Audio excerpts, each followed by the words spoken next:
จากอาหารไทยมวยไทยดนตรีไทยไปจนถึงเทศกาลไทยและงานศิลปะไทย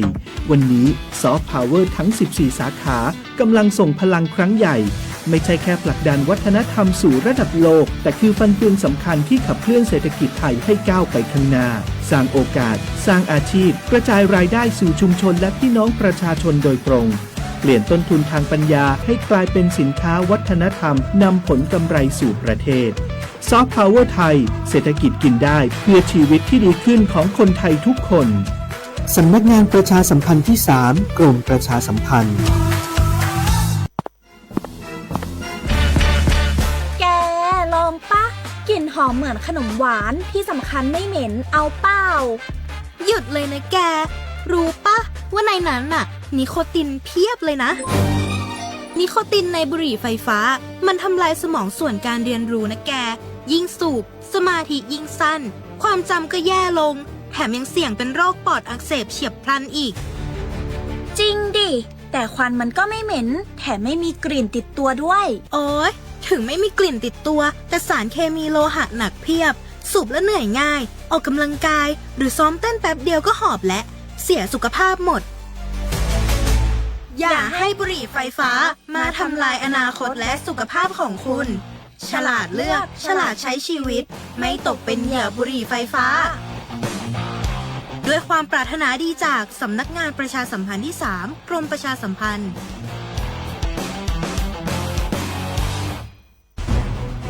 ทุกคนเร็วๆทุกคนเก็บของเร็วๆแผ่นดินไหวแล้วแผ่นดินไหวเดี๋ยวพี่เดี๋ยวก่อนจะรีบไปไหนเก็บของไปไหนพี่เนี่ยพี่ดูในข่าวเขาทำคลิปมานะว่าจังหวัดเราเนี่ยแผ่นดินจะไหวพี่ยังไม่มีแฟนเลยเนี่ยกลัวตายมากเลยเนี่ยไม่อยากตายเอ้าพี่ไปฟังข่าวปลอมมาอีกแล้วเหรอทำไมพี่ไม่ไปดูข้อมูลแผ่นดินไหวที่แอป Earthquake หรือว่า Thai Disaster Alert เขาบอกข้อมูลหมดเลยว่าสถานการณ์แบบไหนระดับไหนต้องทำตัวยังไงบ้างอีกอย่างถ้ามือถือพี่ไม่มีเน็ตเนี่ยเขาจะมีเซลล์บอร์ดแคสต์ส่งข้อความแจ้งเตือนมาที่โทรศัพท์พี่โดยตรงเลยพร้อมข้อปฏิบัติด้วยเหลือแค่พี่ปฏิบัติตามนั่นแหละต้องใจเย็นๆลงละขอบคุณมากไอ้น้องโอเครู้ทันสาธารณภัยห่างไกลความเสียหายด้วยความปรารถนาดีจากสำนักงานประชาสัมพันธ์ที่ 3 กรมประชาสัมพันธ์สนใจโฆษณาผ่านช่องทางสถานีวิทยุกระจายเสียงแห่งประเทศไทยจังหวัดเชียงใหม่ให้ความรู้คู่ความสุขฟังชัดสัญญาณไกลครอบคลุมพื้นที่จังหวัดเชียงใหม่ติดต่อที่สวท.เชียงใหม่053-276-068และ092-246-8579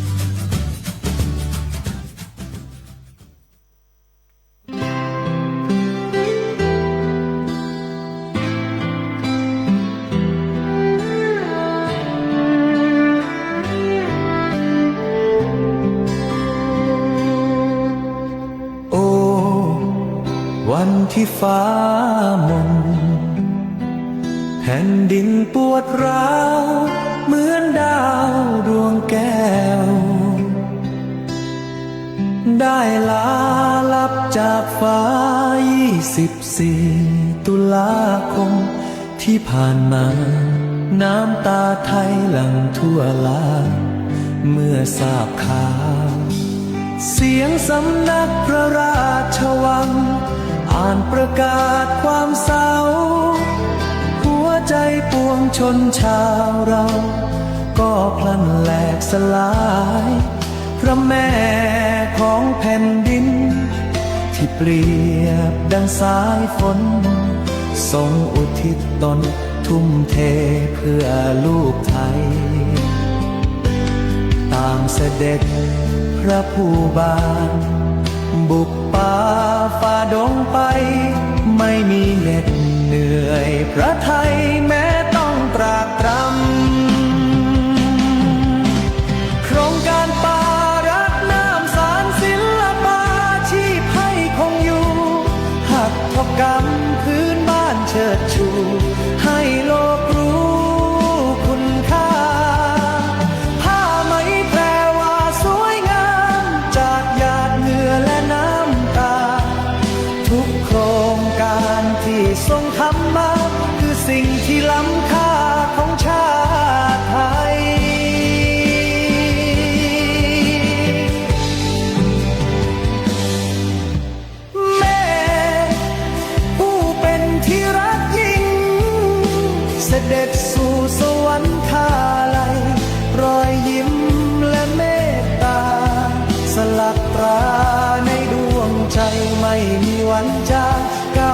73 ปีที่ทรงเป็นมิ่งขวัญ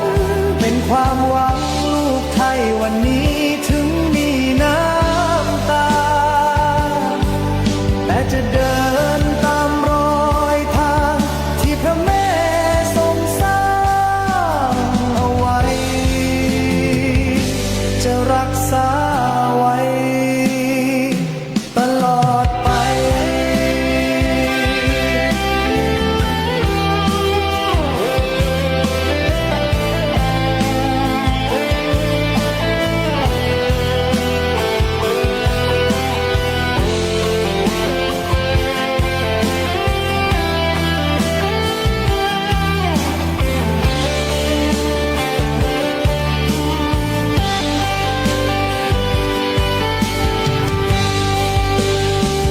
ทรงเป็นพระพัน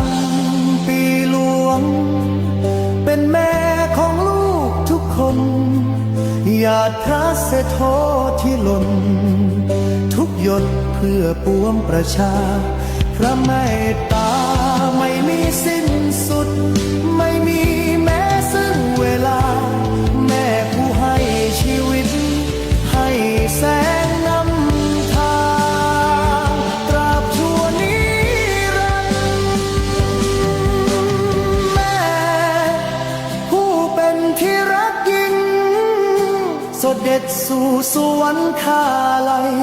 รอยยิ้มและเมตตาสลักตราในดวงใจไม่มีวันจาง93 ปีที่ทรงเป็นมิ่งขวัญเป็นความหวังลูกไทยวันนี้ถึงมีน้ำตา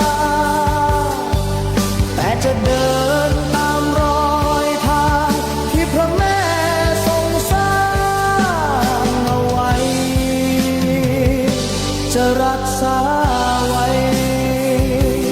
ตลอดไปจากวันนี้ไปฟ้าดินคงเงียบเหงาแต่พระคุณของแม่เราจะเล่าสู่ลูกหลานขอทรงเสด็จสู่สวรรคาลัยน้อมกราบลงตรงนี้สถิตคู่ฟ้าดินสมเด็จพระนางเจ้าสิริกิติ์พระบรมราชินีนาพระบรมราชนีพันปีหลวงน้อมสำนึกในพระมหากรุณาธิคุณ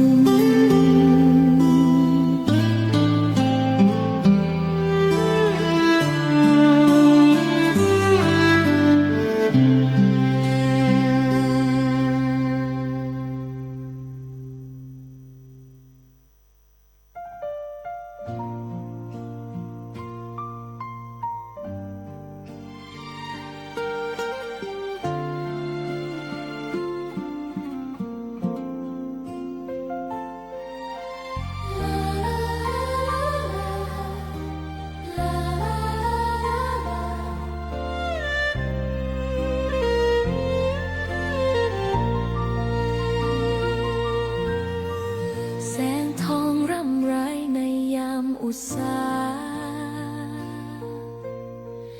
ยังเห็นพระเมตตาอยู่ทุกแห่งหน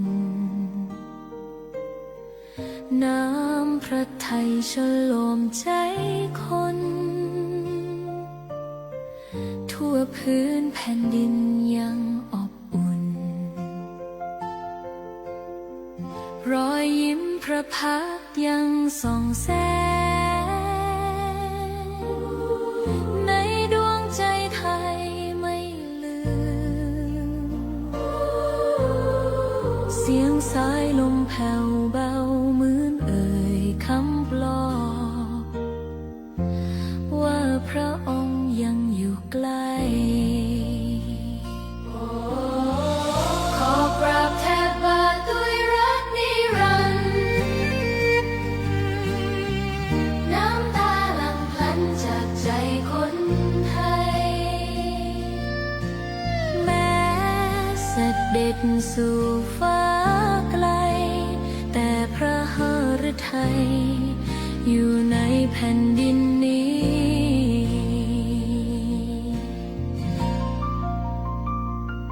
สวนดอกไม้ยังบานดังวันเก่าราวกับเจ้าดอกไม้รู้ว่าพระองค์จากไปแต่กลิ่นหอมยังพัดผ่านใจให้ระลึกถึงพระเมตตาแผ่นดินนี้ยังส่องสว่างด้วยพระคุณอันยิ่งใหญ่ขอเดินตามรอยเท้าแห่งพระแม่ไปด้วยศรัทธาไม่เสื่อมคลายขอกราบแทบบาทด้วยรักนิรันดร์น้ำตาหลั่งพลันจากใจคนไทยแม้เสด็จสู่ฟ้าไกลแต่พระหฤทัยอยู่ในแผ่นดินนี้รวมใจไทยทุกดวงขอพักดีขอถวายรักนี้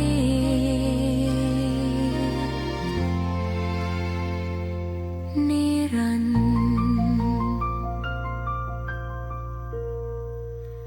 แด่พระพันปีหลวง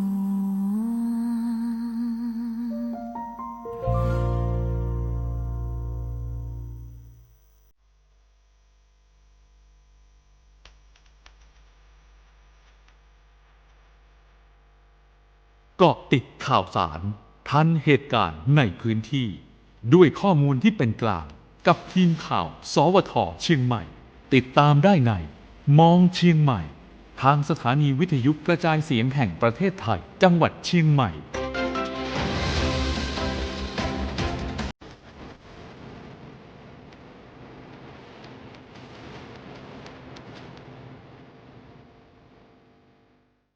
สวัสดีค่ะ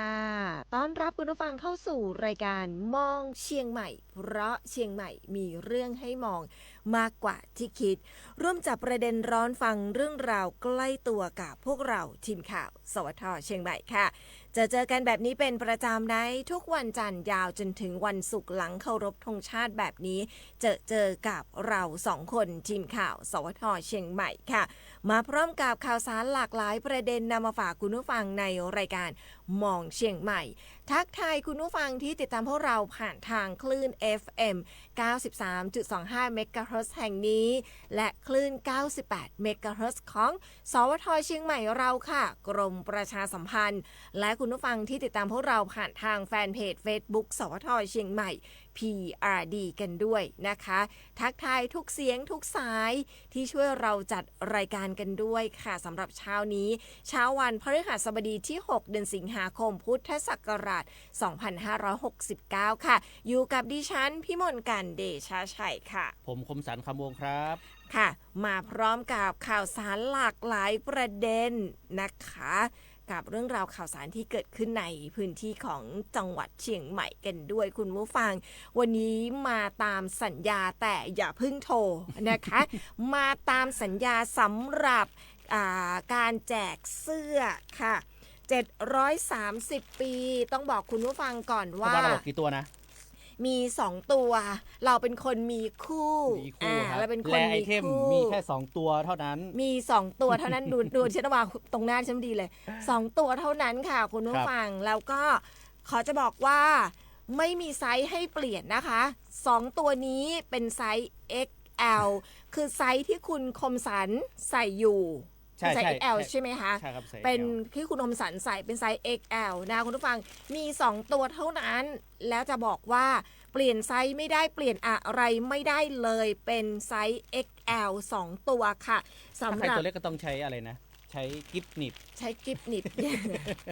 ก็เป็น ตัวเล็ก นะคะก็ และไอ จะ เทมฮะไม่มีแล้ว ไม่มีแล้ว โโห อันนี้ก็หาย าก ยากมาก ได้รับความรู้ข้อจากพี่เก่งนะครับ ใช่ เก่ง ค่ะ วิระอนงค์นะฮะ และจะบอกคุณผู้ฟังว่าตอนนี้อย่าเพิ่งโทรนะเดี๋ยวจะให้โทรเมื่อไหร่เดี๋ยวจะบอกสำหรับการแจกเสื้อ2ตัวเดี๋ยวให้คุณคมสันคิดคำถามก่อนกึดคำถามก่อนว่าคุณคมสันจะถามอะไร ผมจะถาม อย่าเพิ่งบอกอย่าเพิ่งบอก หมายถึงว่าถามเกี่ยวกับ 730 ปีนี่แหละแต่ยังไม่ถามด้วยยังไม่ถามเดี๋ยวครึ่งชั่วโมงหลังเราจะเปิดโอกาสให้ถาม อย่าเพิ่งบอกเดี๋ยวจะมีเวลาเตรียมตัวนะมี2ตัวเท่านั้นคุณผู้ฟังวันนี้นะคะ ช่วงนี้เราไปดูเรื่องของการพยากรณ์อากาศกันก่อนนะคุณผู้ฟังในระยะนี้เป็นอย่างไรกันบ้าง24ชั่วโมงนี้เป็นอย่างไรมาดูกันก่อนค่ะวันนี้ที่ฉันออกบ้านมาถือว่าไม่ครึ้มฟ้าครึ้มฝนนะคุณแล้วในส่วนของทางด้านของแม่ริมเป็นอย่างไรบ้างคุณครึ้มฟ้าครึ้มฝนไหมอะ ตอนเช้าครึ้มฟ้าครึ้มฝนแต่ว่าพอขับรถออกจากบ้านมาเนี่ยแดดแพ้แล่แล้วนะครับแดดแพ้แล่แต่ว่าพอมาถึงโซนในเมืองแต่ว่ามองถ้ามองไปรอบๆเนี่ยมันจะเหมือนเป็นเมฆเป็นก้อนๆที่แบบเหมือนจะพร้อมตกอะฮะนะครับเป็นเมฆเป็นก้อนๆเป็นจุดๆแล้วกันมันไม่ได้มืดทั้งหมดไม่ได้มืดทั้งตัวเมืองนะครับถ้ามองไปทางเนี่ยฝั่งในเมืองฝั่งเนี้ยก็จะเป็นก้อนใหญ่ๆเลยนะครับฝั่งทางน้ำปิงนะฮะฝั่งนี้นะครับเป็นก้อนใหญ่ๆพร้อมจะตกนะช่วงนี้พร้อมจะตกช่วงนี้อย่างที่เราได้พูดคุยกันนะเนาะเรื่องของฟ้าฝนนะครับมาเป็นก้อนแล้วก็ตกแล้วก็หมดนะครับก็ไม่ได้ตกแช่นานมาดูบางทีตอนอยู่แยกของสิงห์ฝนตกเลยไปหน่อยถึงแถวสหพาณิชย์ฝนหยุดแล้วไม่ตกแล้วไม่มีแล้วเหมือนอยู่กันคนละที่คนละจังหวัดเหมือนที่ฉันเลยรอบที่แล้วที่แบบที่เล่าให้คุณฟังอ่ะแถวแยกพันทิพย์เนาะฝนตกแรงมากพอมาถึงสถานีคือไม่มีสักเม็ดค่ะคุณผู้ฟังมาดูดีกว่าค่ะว่าช่วงนี้มีการแจ้งเตือนด้วยนะคะช่วง 6-9 สิงหาคม 2569 ค่ะเป็นประกาศของศูนย์อุตุนิยมวิทยาภาคเหนือค่ะฉบับที่ 4 เรื่องของฝนตกหนักถึงหนักมากบริเวณภาคเหนือค่ะในช่วงของวันที่ 6-9 สิงหาคม 2569 ภาคเหนือจะมีเรื่องของฝนเพิ่มขึ้นโดยมีฝนตกหนักถึงหนักมากบางแห่งนะคะเนื่องจากว่ามรสุมพาดผ่านภาคเหนือตอนบนและภาคตะวันออกเฉียงเหนือตอนบนค่ะประกอบกับมรสุมตะวันตกเฉียงใต้ที่พัดปกคลุมในส่วนของทะเลอันดามันค่ะแล้วก็เป็นกำลังแรงด้วยนะคะนอกจากจะพัดปกคลุมทะเลอันดามันแล้วยังพัดปกคลุมประเทศไทยแล้วก็อ่าวไทยด้วยค่ะจะส่งผลให้จังหวัดที่ได้รับผลกระทบนะคะเรื่องฝนเพิ่มขึ้นในช่วงนี้ก็ที่จังหวัดเชียงใหม่ของเราในวันที่ 6 สิงหาคมก็คือวันดีคุณเชียงใหม่เชียงรายลำปางพะเยาแพร่น่านอุตรดิตถ์พิษณุโลกเพชรบูรณ์แล้วก็จังหวัดตากส่วนวันที่7ถึง8นะคะก็จะมีจังหวัดแม่ฮ่องสอนเชียงใหม่เชียงรายลำพูนพะเยาแพร่น่านอุตรดิตถ์ตากสุโขทัยกำแพงเพชรพิษณุโลกพิจิตรและเพชรบูรณ์ค่ะส่วนในวันที่9สิงหาคมนะคะก็จะเป็นจังหวัดแม่ฮ่องสอนเชียงใหม่เชียงรายพะเยาน่านตากกำแพงเพชรสุโขทัยอุตรดิตถ์พิษณุโลกและเพชรบูรณ์ค่ะคุณผู้ฟังก็ขอให้พี่น้องประชาชนนะคะระวังอันตรายจากฝนตกหนักถึงหนักมากและฝนที่ตกสะสมซึ่งอาจทำให้เกิดในเรื่องของน้ำท่วมฉับพลันน้ำป่าไหลหลากโดยเฉพาะพื้นที่ลาดเชิงเขาใกล้ทางน้ำไหลผ่านแล้วก็พื้นที่ลุ่มไว้ด้วยค่ะขอให้พี่น้องประชาชนนะติดตามประกาศจากศูนย์อุตุนิยมวิทยาภาคเหนืออย่างใกล้ชิดด้วยในระยะนี้ค่ะสามารถติดตามข้อมูลได้ที่เว็บไซต์ของศูนย์อุตุนิยมวิทยาภาคเหนือด้วยนะคะได้ตลอด24ชั่วโมงเลยคุณก็ถือว่าเป็นเรื่องของประกาศส่วนมาดูนะคะเรื่องของเชียงใหม่เรากันสักนิดนึงค่ะเชียงใหม่วันนี้นะคะก็มีฝนฟ้าคะนอง70%ของพื้นที่แล้วก็มีฝนตกหนัก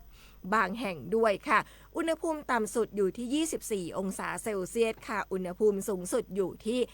31องศาเซลเซียสสำหรับเรื่องของการคาดหมายปริมาณฝนสะสมในพื้นที่จังหวัดเชียงใหม่วันนี้แบ่งเกิ่งชัดเจนมากๆนะคะคุณผู้ฟังแบ่งเกิ่งแบบชัดเจนมากค่ะ มี2ระดับด้วยกันค่ะนั่นก็คือฝนเล็กน้อยแล้วก็ฝนปานกลางเราจะเริ่มต้นกันที่ฝนเล็กน้อยกันก่อนวันนี้อยู่ในอำเภอทางโซนใต้และอำเภอทางโซนกลางบางส่วนค่ะคุณผู้ฟังอำเภอที่มีฝนเล็กน้อยวันนี้สำนักงานการคาดหมายปริมาณฝนสะสมอยู่ในระดับ 0.1 จนถึง 35 มิลลิเมตรนั่นก็คืออมก๋อยดอยเต่าฮอดจอมทองแม่แจ่มกัลยาณิวัฒนาเสมิงแม่วางดอยหล่อสันป่าตองแล้วก็อำเภอหางดงค่ะแล้วก็ไปที่อำเภอเวียงแหงเป็นพื้นที่เดียวคุณข้ามไปเลยหลายจังหวัดมากไปเวียงแหง ฝนเล็กน้อยนะคะสำหรับวันนี้ไม่เข้าพวกใช่ไหมไม่เข้าพวกอีกแล้วค่ะ 0.1 จนถึง 35 มิลลิเมตรนะคะแล้วก็สำหรับเรื่องของฝนปานกลางค่ะฝนปานกลางก็มีปริมาณ 35.1 จนถึง 65.0 มิลลิเมตรที่อำเภอทางโซนเหนือแม่อายฝางเชียงดาวชัยปราการพร้าวแม่แตงดอยสะเก็ดแม่ออนนะคะสันกำแพงสารพีอำเภอเมืองเชียงใหม่สันทรายแล้วก็อำเภอแม่ริมค่ะนี่เป็นพื้นที่ที่มีการคาดหมายปริมาณฝนสะสมอยู่ในระดับปานกลางนะคะคุณผู้ฟัง 35.1 จนถึง 65 มิลลิเมตรเรามาระวังเรื่องของน้ำท่วมฉับพลันน้ำป่าไหลหลากโดยเฉพาะพื้นที่ลาดเชิงเขาใกล้ทางน้ำไหลผ่านแล้วก็พื้นที่ลุ่มไปด้วยนะคะตามประกาศฉบับที่ 4ของศูนย์อุตุนิยมวิทยาภาคเหนือเรื่องฝนตกหนักถึงหนักมากบริเวณภาคเหนือประกาศวันนี้ค่ะ6สิงหาคม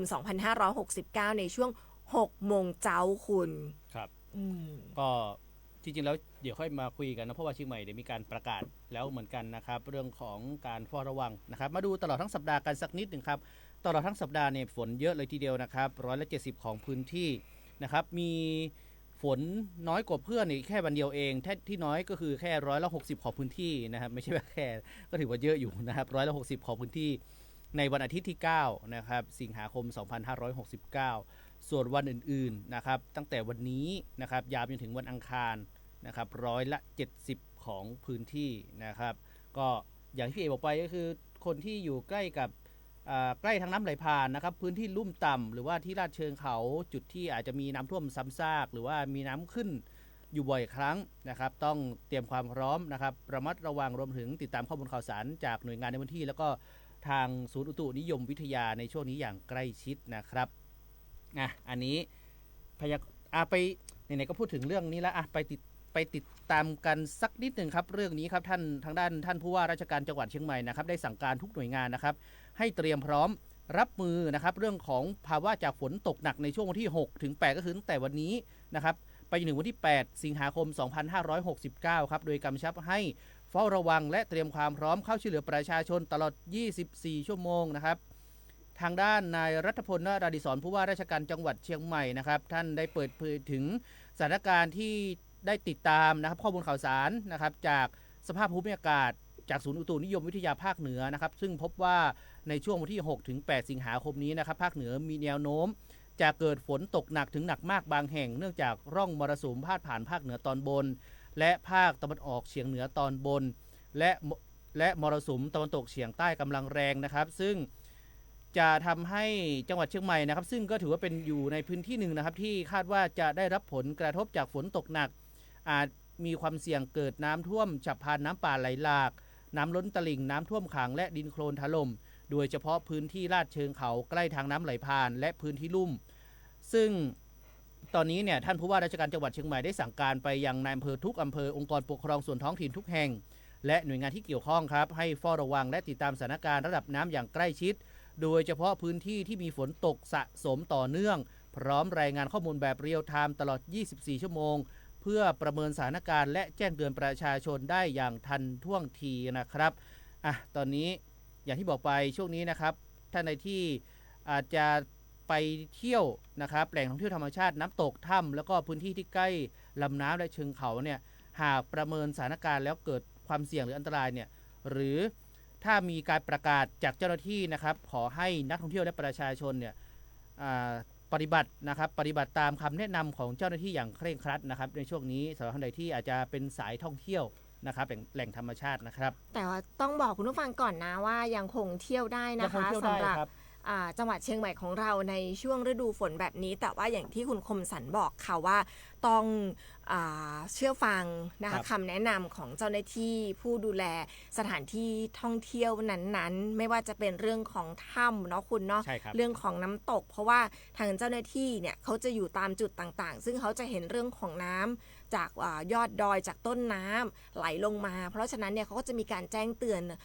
เดินลาดตระเวนดูสำหรับเรื่องของนักท่องเที่ยวเพราะฉะนั้นเนี่ยถ้ามีการแจ้งเตือนก็ขอให้เชื่อฟังนะคะแล้วก็ปฏิบัติตามคำแนะนำของเจ้าหน้าที่กันด้วยค่ะช่วงนี้ทักทายคุณผู้ฟังที่ติดตามพวกเราผ่านทางแฟนเพจ Facebook สวทเชียงใหม่ PRD กันสักนิดหนึ่งนะคะคุณชอฉลาดทักทายมาค่ะบอกว่าสวัสดีครับพี่เอตลาดกาดประตูก้อมบทมืดครับนะคะไม่แน่ใจว่าตอนนี้แพร่แร่หรือยัง เพราะว่าเราอยู่ข้างในไม่เห็นนะ เราอยู่ข้างในเราไม่เห็นแล้วนะคะคุณสมพลทักทายเรามาเป็นสติกเกอร์รูปหัวใจเช่นเดียวกับคุณชอฉลาดค่ะส่งสติกเกอร์รูปหัวใจมาเป็นกำลังใจให้เราด้วยนะคะคุณสุภชัยทักทายมาสวัสดียามเช้าครับสุขสันต์วันพฤหัสบดีครับทีมข่าวสวทเชียงใหม่ดอนเมืองกรุงเทพเมื่อคืนฝนตกครับนะคะแล้วก็ส่งสติกเกอร์รูปหัวใจมาเป็นกำลังใจให้เราค่ะคุณนฤมลบอกว่าสวัสดีเจ้าดีเจ2 คนเสียงดีชัดเจนเจ้าชอบเพลงแม่มากฟังบรรยายน้ำตาไหลเลยขอบคุณที่เปิดตลอดเจ้าขอบคุณเช่นกันค่ะแล้วก็เขียนมานะบอกว่าขอบคุณเจ้าขอบคุณค่ะคุณโสพลทักทายมาสวัสดีครับข่าวมองเชียงใหม่ทุกท่านวันนี้ในเมืองแดดดีมากนะคะแล้วก็คุณสมชายทักทายมาสวัสดีครับวันพระ8 ค่ำดีเจสาวสวยหนุ่มหล่อเสียงดีอู้ม่วนมีสาระอำเภอเถินจังหวัดลำปางบรรยากาศปลอดโปร่งเด้อครับแสดงว่าฝนมาตกถ้าจะเริ่มมีแดดแพร่มาพ่องแล้วนะคะแล้วก็ส่งสติกเกอร์มาเป็นกำลังใจให้เราค่ะคุณจัญญานะคะสวัสดีวันพระค่ะนะคะวันนี้วันพระด้วย วันนี้วันพระใช่ค่ะเป็นเรียกว่าเป็นศีลที่2หลังจากเข้าพรรษามาใช่ค่ะคุณป้าพนีอยากได้เงี้ยใดเดี๋ยวจะมีคำถามแต่ต้องกดคือตันเนอร์มี2 ตัวเดี๋ยวระหว่างที่ผมถามคำถามเนี่ยจะมีท่านผู้ฟังโทรเข้ามาแล้วผมก็จะไปเล่า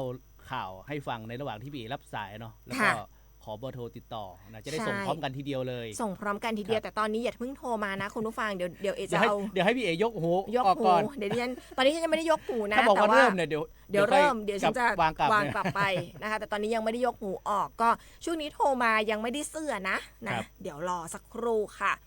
ทางด้านของคุณสิรินันท์ทักทายมาสวัสดีค่ะวันนี้วันพระค่ะแม่ทาท้องฟ้าสดใสค่ะคุณรินจันดีสวัสดีมีความสุขยามเช้าครับทุกท่านนะคะคุณสุภาชัยบอกว่ากำลัง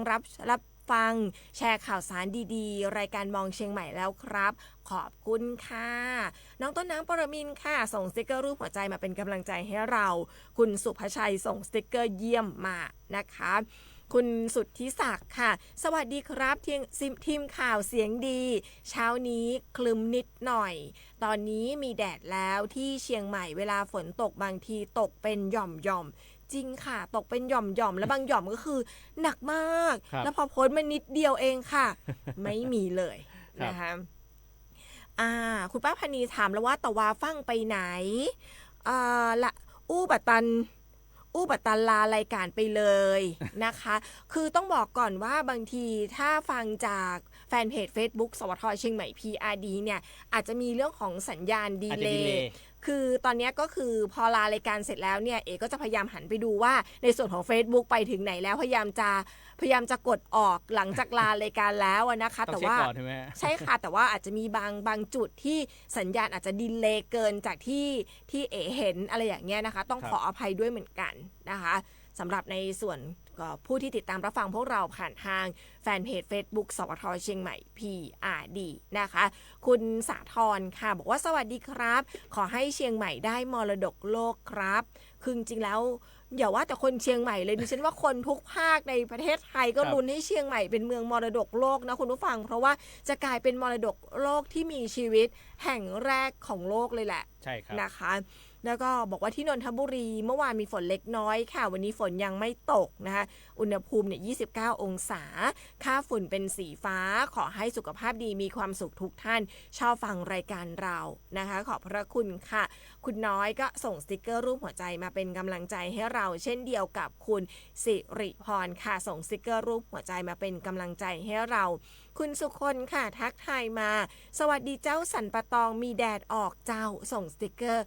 รูปหัวใจสีส้มวันนี้วันพฤหัสบดีเมื่อเช้าดิฉันตื่นมาดิฉันเข้าใจว่าวันศุกร์คุณ ดิฉันก็จะใส่หาเสื้อผ้าใส่แบบตามวันทำไมที่ปล่อยวันศุกร์แล้วล่ะ ขอข้ามพฤหัสไปก่อนใช่ไหมข้ามพฤหัสไปเฉยเลยนะคะคุณชอฉลาดค่ะเพิ่มเติมครับอากาศยังเหมือนเดิมครับมืดบดอยู่ครับอยากได้เสื้อครับแล้วส่งสติกเกอร์รูปหัวใจมาเป็นกำลังใจให้เรานะคะจะบอกว่าวันนี้นะรู้ว่าเป็นวันพฤหัสเพราะว่าต้องขอบคุณสำหรับการทักทายตอนเช้าสวัสดีตอนเช้านี่แหละค่ะ คุณผู้ฟังทำให้ดิฉันรู้ว่าวันนี้เป็นวันพฤหัสบดี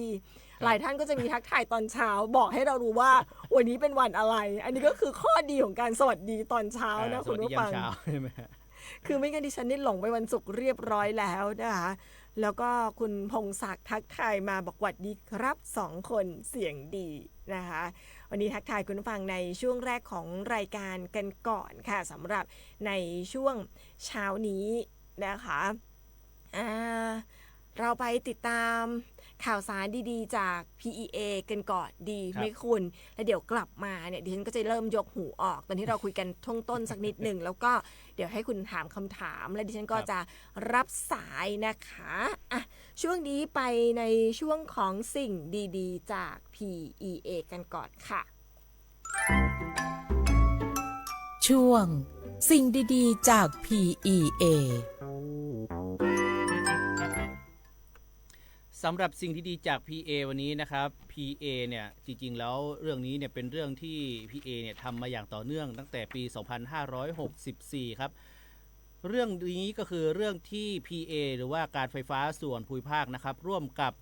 AFNC นะครับ AFNC คืออะไร AFNC ก็คือ Anti Fake News Center Thailand หรือว่าศูนย์ต่อต้านข่าวปลอมประเทศไทยนั่นเองครับซึ่งก็ได้ร่วมกันนะครับตอกย้ำความร่วมมือนะครับสร้างภูมิคุ้มกันเรื่องของข่าวปลอมโดยเมื่อวานนี้นะครับวันที่5 สิงหาคม 2569 นายจรัญตั้งชูเกตนายจรัญตั้งชูพงตั้งวงชูเกตนะครับขออภัยครับผู้ช่วยผู้ว่าการไฟฟ้าส่วนภูมิภาคร่วมจัดนิทรรศการนะครับ AFNC นะครับรวมพลังคนไทยรู้เท่าทันภัยปลอมนะครับข่าวปลอมนะครับภายใต้โครงการประสานและแก้ไขปัญหาข่าวปลอมของศูนย์ต่อต้านข่าวปลอมแห่งประเทศไทยกระทรวงดิจิทัลเพื่อเศรษฐกิจและสังคมณศูนย์การค้าเซ็นทรัลลาดพร้าวชั้นที่1นะครับที่กรุงเทพมหานครซึ่งทางด้านการไฟฟ้าส่วนภูมิภาคเองนะครับร่วมกับศูนย์ต่อต้านข่าวปลอมแห่งประเทศไทยหรือว่า NFNC นะครับซึ่งก็เป็นการความร่วมมือนะครับในการตรวจสอบข้อเท็จจริงการเผยแพร่ข้อมูลที่ถูกต้องและแจ้งเตือนประชาชนให้รู้เท่าทันกลลวงของมิจฉาชีพที่แอบอ้างชื่อของ PEA ในรูปแบบต่างๆโดยตลอดระยะเวลาที่ผ่านมานะครับซึ่งศูนย์ต่อต้านข่าวปลอมของประเทศไทยได้ส่งประเด็นข้อมูลข่าวนะครับให้กับ PEA ตรวจสอบแล้วเนี่ยกว่า270เรื่องนะครับเพราะว่าพบว่าเป็นข่าวปลอมนะครับจำนวนเนี่ยจาก270เรื่องนี้นะครับเป็นข่าวปลอมอยู่ทั้งหมด164เรื่องนะครับประเด็นที่พบอย่างต่อเนื่องก็ได้แก่การแอบอ้างส่งเอกสารแจ้งดับไฟการหลอกลวงให้เปลี่ยนมิเตอร์ไฟฟ้าการสร้างบัญชีไลน์ปลอมนะครับเพื่อขอข้อมูลส่วนบุคคลหรือหลอกให้โอนเงินนะครับอันนี้ก็เป็นความร่วมมือระหว่างการไฟฟ้าส่วนภูมิภาคแล้วก็ศูนย์ต่อต้านข่าวปลอมประเทศไทยครับอันนี้เรื่องของข้อมูลข่าวสารนะครับกลุ่มมิจฉาชีพเขาก็มีการทำการบ้านมีการทำอะไรเนื้อหาคอนเทนต์ออกมาหลอกลวงอย่างต่อเนื่องนะครับถ้าเป็นหน่วยงานราชการก็สามารถที่จะติดต่อสอบถามอย่างภาคการไฟฟ้านะครับถ้าจำเบอร์โทรในพื้นที่ไม่ได้ก็1129ตรวจสอบก่อนอย่ารีบอย่าโอนนะครับและอย่าไปกลัวที่เขาบอกว่าต้องรีบโอนจะตัดไฟนะครับต้องรีบโอนไม่งั้นจะไม่ได้เงินคืนไม่ได้ภาษีคืนอย่าได้หลงเชื่อนะครับสอบถามข้อมูลกันนะครับถ้าอย่างไฟฟ้าก็1129ครับค่ะ เมื่อสักครู่คุณผู้ฟังน่าจะแอบลองโทรมาเช็คโทรศัพท์บ้านเรานะคะ ดิฉันยกออกแล้วคุณผู้ฟังตอนนี้ดิฉันยกออกแล้วยกออกก่อนจะบอกว่าเรื่องของการโอนเงินค่ะคุณผู้ฟังไปที่การไฟฟ้าเนี่ยนะคะดิฉันอยากจะบอกว่าจริงๆแล้วเนี่ยถ้าในแอปพลิเคชันของโทรศัพท์นะคะในส่วนของการที่เราใช้การโอนเงินผ่านทางโทรศัพท์มือถือไม่ว่าจะเป็นธนาคารใดๆคุณเขาก็จะมีเขียนบอกไว้เนาะว่าเป็นการชำระเงินก็จะมีเลยเป็นค่าโทรศัพท์ค่าการไฟฟ้าส่วนภูมิภาคการไฟฟ้านครหลวงการประปาส่วนภูมิภาคการประปานครหลวงอะไรอย่างเงี้ยค่ะเขาก็จะมีให้เราเลือกเพราะฉะนั้นถ้ามีการเรียกเก็บเช็คกับการไฟฟ้าแล้วโอนได้นะคุณผู้ฟังนะคะก็เช็คกับการไฟฟ้าว่าสามารถโอนผ่านได้ไหมอย่างไรคุณผู้ฟังนึกออกใช่ไหมคะเพราะฉะนั้นเนี่ยถ้าเขาบอกว่าต้องรีบโอนนะเดี๋ยวจะไม่ได้ภาษีคืนจะไม่ได้ค่าประกันหม้อแบตเตอรี่ไม่งั้นจะตัดไฟถ้าไม่ได้โอนจะตัดไฟหม้อไฟไม่ใช่หม้อแบตเตอรี่ดิฉันไม่หม้อแบตเตอรี่แล้วควรหม้อไฟคืนนะคะเพราะฉะนั้นก็อย่าเชื่อคุณผู้ฟังนะคะก็ระวัดระวังกันด้วยเรื่องของมิจฉาชีพดิฉันยกให้ดูว่าตอนนี้ดิฉันยกหูออกแล้วนะคุณผู้ฟังสำหรับคุณผู้ฟังที่ติดตามเราผ่านทางแฟนเพจ Facebook สวท.เชียงใหม่ PRD จะได้เริ่มพร้อมกันเนาะดิฉันยกหูออกก่อนเดี๋ยวคุณคมสันถามคำถามเสร็จแล้วดิฉันจะวางหูนะอันเนี้ยหูโทรศัพท์ยังอยู่ในมือดิฉันอยู่นะดิฉันยังไม่ได้วางครับ2 ตัวเท่านั้นคุณผู้ฟังแจ้งอีกครั้งสำหรับเรื่องของการแจกเสื้อ2ตัวนี้เป็นเสื้อ730 ปีนะคะขององค์การบริหารส่วนจังหวัดจะเป็นเสื้อที่ใส่วิ่งช่วงก่อนตอนนี้นี่คือหายากมากๆแต่เสื้อในสวยมากนะเวลาเสื้อที่เราใส่นะคะเป็นเสื้อที่หายากมากต้องบอกคุณผู้ฟังก่อนว่าเรามี2ตัวเท่านั้นเรามาเป็นคู่เราก็เลยมีมาให้2ตัวเราไม่มีอีกแล้วนะคุณผู้ฟังเราไม่มีความสามารถแล้วไม่มีอีกแล้วแล้วก็เปลี่ยนไซส์เปลี่ยนอะไรไม่ได้เลยเรามีมา2ตัวก็คือไซส์ XL คือไซส์ที่คุณคมสันใส่นะคะคนไหนตัวเล็กก็อย่างที่แนะนำครับไปเย็บหรือใช้กิ๊บหนีบด้านหลังดิฉันใช้กิ๊บหนีบด้านหลังค่ะคุณผู้ฟังนะคะใช้กิ๊บหนีบแล้วก็เอาใส่ไว้ในเสื้อว่าเอาใส่ไว้ในกางเกงนะก็จะทำให้ดูเข้ารูปนิดนึงนะคะให้คุณคมสันถามคำถามนะคะในระหว่างไว้จะถามไปก่อนนะครับเดี๋ยวให้พี่เอได้วางหูโทรศัพท์เนาะค่ะแล้วพอดิฉันวางหูโทรศัพท์แล้วก็คงต้องเป็นคุณเลยนะเล่าข่าวไปก่อนนะดิฉันขออนุญาตรับโทรศัพท์อันนี้จะถามว่าผู้เชี่ยวชาญจากสภาโบราณสถานระหว่างประเทศหรือว่า ICOMOS ที่เราได้คุยกันเนี่ยเขามาตรวจประเมินแหล่งมรดกเชียงใหม่อย่างเป็นทางการเนี่ยวันที่อะไรถึงวันที่เท่าไหร่วันที่เท่าไหร่ถึงวันที่เท่าไหร่ในเดือนสิงหาคมนี้ถามพี่ดีเองตอบมาไม่เอาวันที่เขามาลงเครื่องนะเอาวันที่ตรวจเอาวันที่ตรวจวันที่เริ่มตรวจวันแรกนะเริ่มตรวจวันแรกเพราะว่าเราถ้าติดตามเราพวกเราคุยกันแล้วเมื่อวานนี้เริ่มตรวจวันแรกตรวจวันที่เท่าไหร่ถึงวันที่เท่าไหร่เพราะฉะนั้น2 สายเสื้อมี2ตัวเสื้อมี2ตัวดิฉันขออนุญาตวางหูตอนนี้นะคะคุณผู้ฟังวางแล้วค่ะนะครับอีกเรื่องหนึ่งตอนนี้โอ้โหขออนุญาตรับสายแรกนะคะจะบอกว่านะครับจะบอกว่าตอนนี้เนี่ยอีกประเด็นหนึ่งที่เป็นเรื่องที่ฮอตฮิตของเชียงใหม่ก็คือการแข่งขันวอลเลย์บอลนะครับการแข่งขันวอลเลย์บอลหญิงนะครับซึ่งมีการเปิดขายบัตรกันเนี่ยนะครับตั้งแต่วันที่3เนาะที่เราคุยกันวันจันทร์ตั้งแต่ 10 โมงนะครับเป็นต้นไปเนี่ยใช้เวลาแค่ไม่ถึง3นาทีนะครับบัตรเนี่ยหมดแล้วนะครับบัตรหมดแล้วก็วันนี้เนี่ยเขามาแข่งที่เชียงใหม่เนาะงานนี้นะครับเขามาแข่งที่เชียงใหม่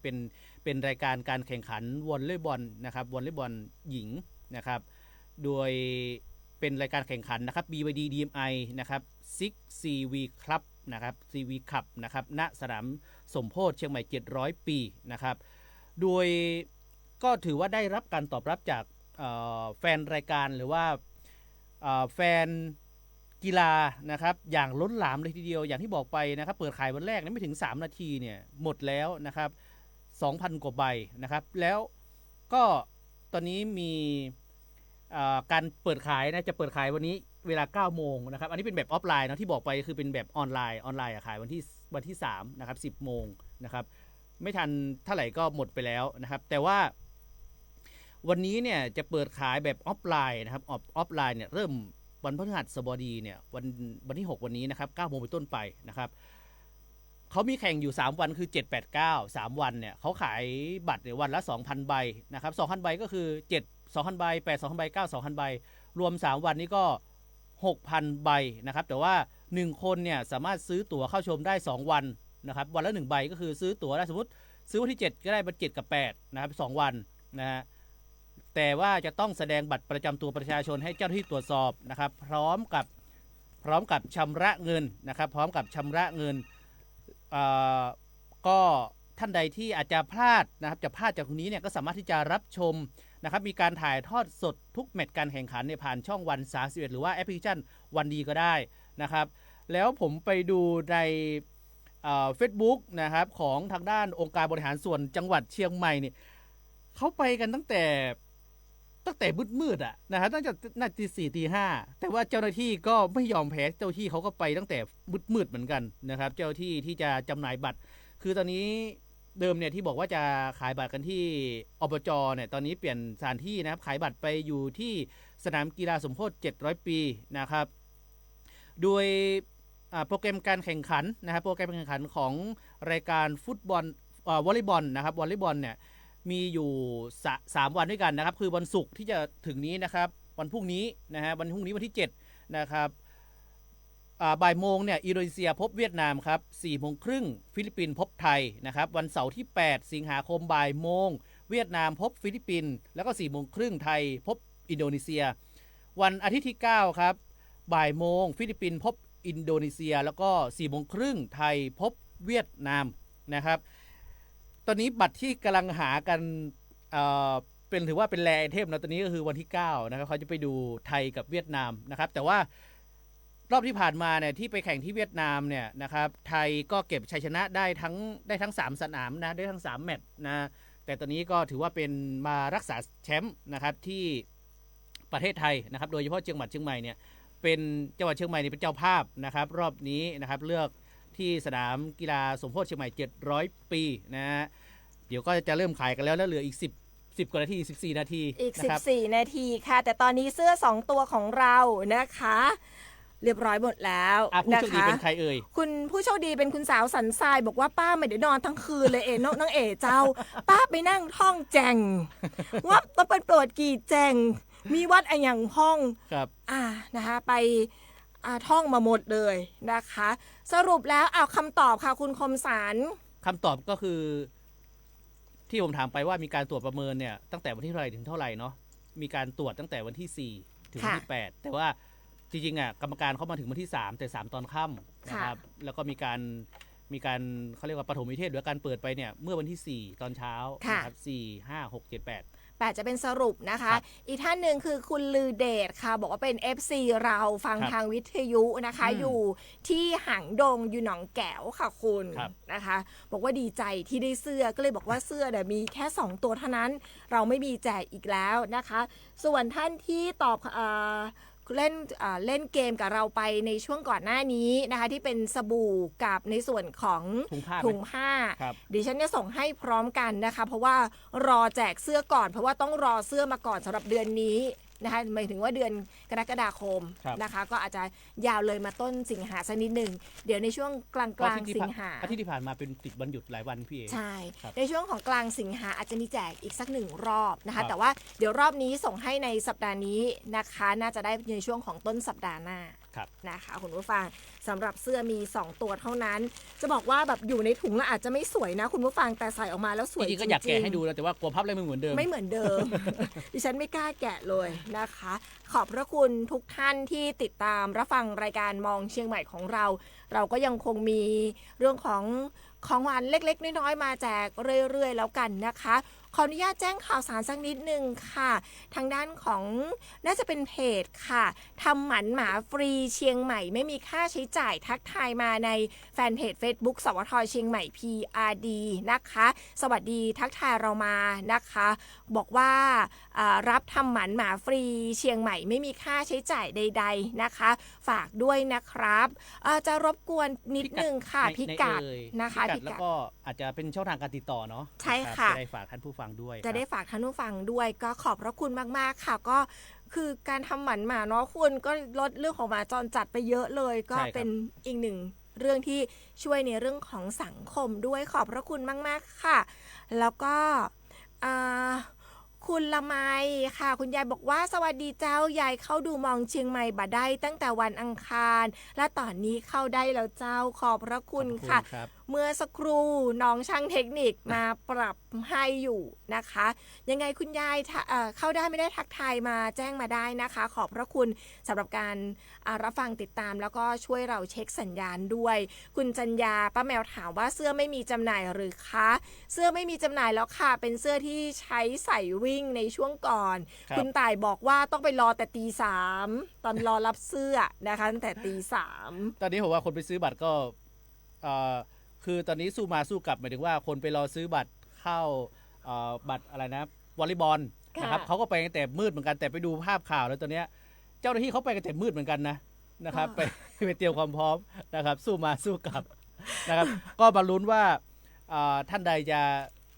จะได้ซื้อจะได้บัตรบ้างนะครับเพราะว่าดูแล้วน่าเป็นที่ต้องการเยอะเลยนะพี่เอเพราะว่าอย่างที่บอกไปคือพอเปิดขายออนไลน์เนี่ยไม่ถึง3 นาทีหมดแล้ววันที่3ที่ผ่านมานะครับต้องบอกคุณผู้ฟังอย่างนี้นะคะว่าก็ถ้า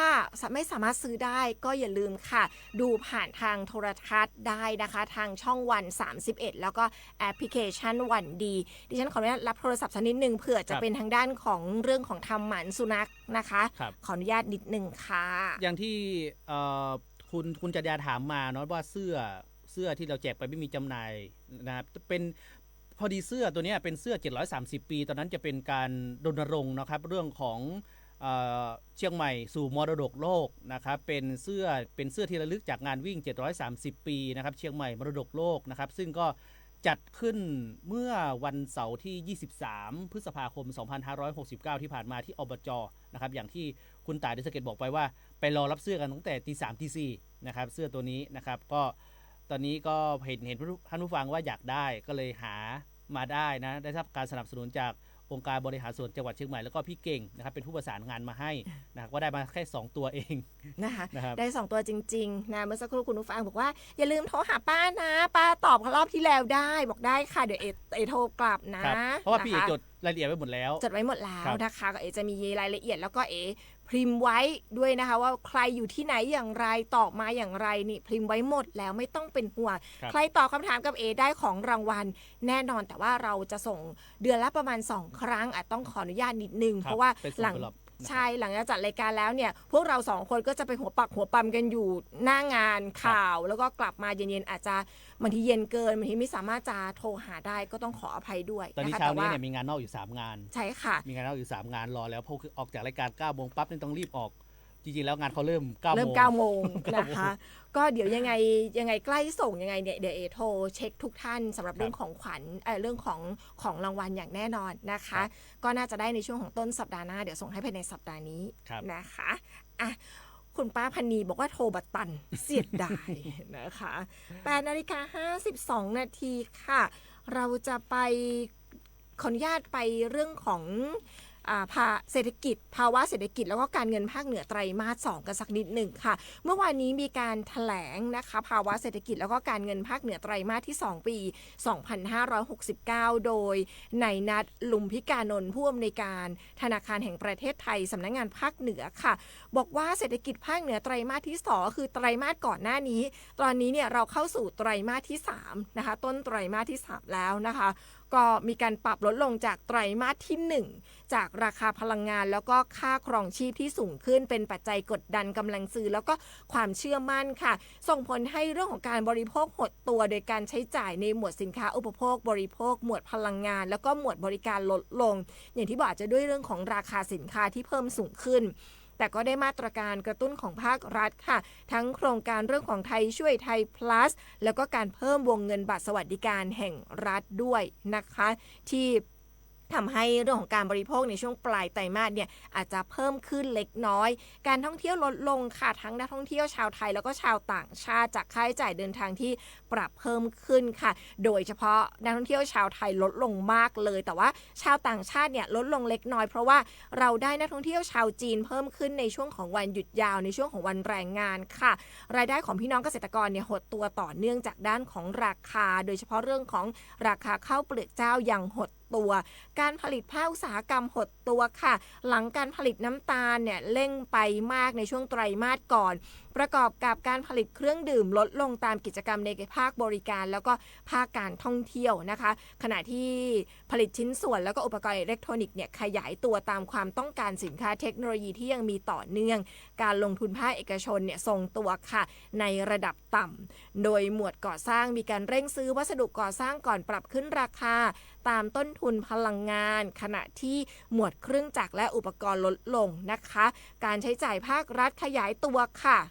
แล้วก็ตามรายจ่ายประจำที่เลื่อนมาเบิกในไตรมาสนี้แล้วก็รายจ่ายลงทุนก็ขยายตัวสำหรับไตรมาสที่3ไตรมาสนี้ที่เรากำลังอยู่กันเนี่ยแหละนะคะเป็นไตรมาสที่3ของปี2569แล้วเนี่ยคาดว่าจะขยายตัวจากไตรมาสที่2ค่ะก็มีแรงกระตุ้นจากเรื่องของมาตรการภาครัฐทำให้การบริโภคขยายตัวการท่องเที่ยวปรับดีขึ้นตามความเชื่อมั่นในการท่องเที่ยวที่ทยอยฟื้นตัวค่ะและในส่วนของรายได้เกษตรกรหดตัวน้อยลงนะตามราคาพืชสำคัญที่ปรับดีขึ้นค่ะซึ่งเรื่องของการเพาะปลูกก็ยังมีความเสี่ยงจากภาวะเอลนิโญนะคะการผลิตภาคอุตสาหกรรมคาดว่าลดลงเล็กน้อยจากอุปสงค์ต่างประเทศที่อ่อนแอแล้วก็การลงทุนปรับลดลงเล็กน้อยค่ะสิ่งที่ต้องติดตามเลยในช่วงนี้นะคะในไตรมาสที่3ก็คือเรื่องของผลกระทบจากค่าครองชีพที่อยู่ในระดับสูงผลของมาตรการกระตุ้นเศรษฐกิจของภาครัฐจะเป็นอย่างไรในช่วงของไตรมาส3เพราะว่าเริ่มกระตุ้นมาในช่วงปลายไตรมาส2คุณก็เริ่มมิถุนาเนาะนะคะก็คือเข้าปลายไตรมาส2เข้าไตรมาส3ค่ะแล้วก็ภาวะความเสี่ยงจากเอลนิโญค่ะผลกระทบเรื่องของสถานการณ์ตะวันออกกลางที่ต้องบอกว่าก็ยังไม่นิ่งเลยนะคะสำหรับตะวันออกกลางนี่ก็เป็นเรื่องที่ยังต้องติดตามแล้วก็ต้องเฝ้าในประเด็นต่อไปนี้ด้วยในช่วงของไตรมาสที่3นี้ค่ะครับก็อย่างน้อยก็น้ำมันก็ลดราคานะแต่อยากให้ดีเซลลดแต่ว่าก็ลดนิดนึงแล้วก็มีปรับขึ้นปรับลดอยู่นะคะ70 ตังค์นะฮะไม่นิ่งสักเท่าไหร่นะในช่วงนี้อยากให้ลงเยอะๆแบบหลักบาท2 บาท 3 บาทอยากลงเยอะๆหน่อยถ้ายิ่งในช่วงของวันหยุดยาวๆอยากให้แบบลงเพราะว่ามันก็จะเป็นการกระตุ้นเรื่องของการท่องเที่ยวได้ด้วยในเป็นหนึ่งปัจจัยนะคะตอนแรกผมก็คาดว่าช่วงวันหยุดยาวที่ผ่านมาน่าจะมีการประกาศลดน้ำมันแต่ก็ไม่ได้ลดกับว่าน่าจะได้อานิสงส์จากตรงนั้นนะครับเราน่าจะได้นะคะ8:57 นาทีค่ะคุณละไมทักทายมาส่งสติกเกอร์รูปดอกไม้เป็นกำลังใจให้เรานะคะคุณวารินบอกว่าวันพระธรรมะสวัสดีค่ะสวัสดีค่ะแล้วก็ส่งสติกเกอร์รูปหัวใจมาเป็นกำลังใจให้เราด้วย8:57 นาทีแล้วค่ะคุณผู้ฟังวันนี้ก็ข่าวสารก็เรื่องของเศรษฐกิจเนาะเดี๋ยวเราจะถ้าเรามีเศรษฐกิจแล้วก็เรื่องของเฝ้าระวังเรื่องของฝนตกพี่เอ๋ช่วงนี้ 6-8 ค่ะครับเฝ้าระวังกันด้วยเดี๋ยวถ้าเราเสร็จภารกิจ3งานแล้วเราอาจจะแอบไปดูเรื่องของการจำหน่ายบัตรวอลเลย์บอลนะไม่รู้จะทันหรือเปล่าแต่ว่าเช้านี้เนี่ยเรามีอาจจะหมดก่อนหรือเปล่า3งานเรา2คนมี3งานนะคะเดี๋ยวยังไงเดี๋ยวพรุ่งนี้มาเล่าให้ฟังว่าเป็นอย่างไรนะสำหรับเรื่องของการจำหน่ายบัตรใครได้บัตรแล้วเล่าสู่กันฟังได้นะพรุ่งนี้โอ้ยไปรอตั้งแต่กี่โมงถึงกี่โมงเนี่ยบอกดิฉันได้นะพรุ่งนี้เล่าสู่กันฟังค่ะ8:58 นาทีแล้ววันนี้เรา2คนไปก่อนนะคะคุณผู้ฟังเดี๋ยวกลับมาเจอกันวันพรุ่งนี้ค่ะวันนี้สวัสดีค่ะสวัสดีครับ